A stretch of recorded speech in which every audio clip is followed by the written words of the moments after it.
Soon after the death of Sui Yangdi, a rebel leader is going to proclaim himself emperor and the head of a new dynasty that he called Tang after his hereditary title.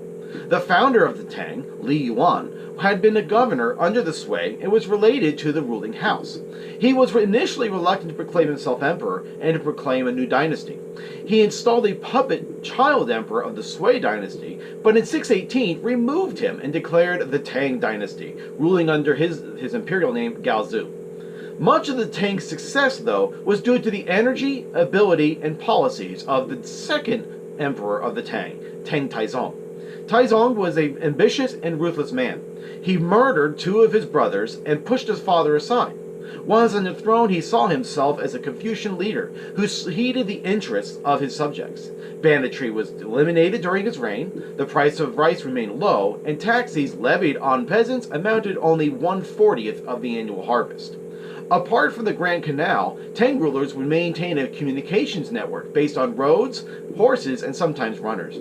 Using couriers traveling by horse, the Tang dynasty could communicate with the farthest reaches of its empire in about 8 days.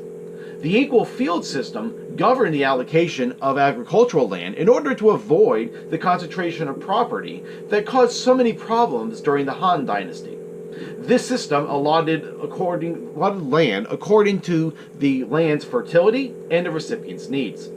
During the first half of the Tang dynasty, this system provided a foundation for stability and prosperity in the countryside of China.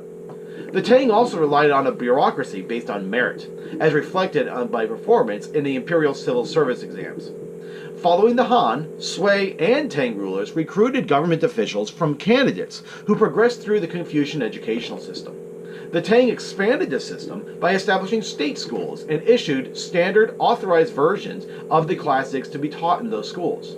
Only 30 or so men passed the rigorous final exam every year, but despite this, a core of elite, brilliant, and ethical officials were gradually building up into the government. During the early Tang, most of these men were aristocrats. By the late Tang, office holders came largely from common families. The Confucian educational system and civil service served Chinese government so well that they survived until the early 20th century. Now, the Tang included also an empress, Wu Zhao. She was the daughter of a scholar official. She became a concubine under the court of Tang Taizong, where she attracted notice because of her intelligence, wit, and beauty. After Taizong's death, Wu Zhao became the concubine and later wife of his successor. In 660, the emperor suffers a debilitating stroke, and she seizes the opportunity to direct affairs and administer the court. After the emperor dies in 683, Wu maintained control through her sons, before proclaiming herself empress in 690. Confucian principles held that women should obey their fathers, husbands, and sons. Factions, therefore, are going to emerge to oppose her rule. She organized a secret police to monitor dissident factions, and she ordered brutal punishments for those who stood in her way. She strengthened the civil service system to undercut aristocratic families that might attempt to dislocate her. She weakened them physically by removing them from the court.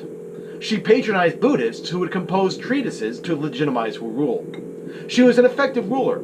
She quashed rebellions, organized military campaigns, and opened imperial administration to talented commoners. In 705, though, she was forced to abdicate, and the Tang dynasty was restored by her son, Zong.